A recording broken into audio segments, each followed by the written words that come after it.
विद्युत संस्पर्श में आसी चलीगला चाषी जीवन शव सत्कार न होई क्षतिपूरण पर राजरास्तार पड़ रहा शव क्षतिपूरण न मिलिले रास्ता रोक हटिब नाही बोली जिद्रे परिवार लोके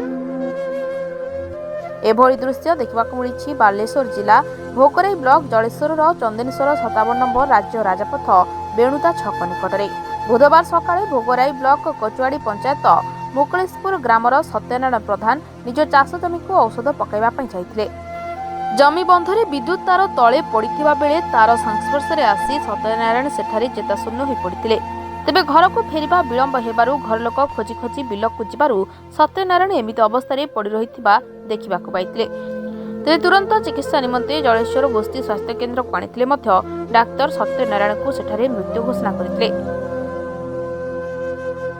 चाष समय विद्युत विभाग एभली मनमुखी कार्य सत्यनारायण मृत्यु होईछि बोली परिवार लोके विद्युत विभाग को दायी करिसेंते। आउ एहार क्षतिपूरण पई राजू रास्ता उपरे शव रखी रास्ता रोक करथिले।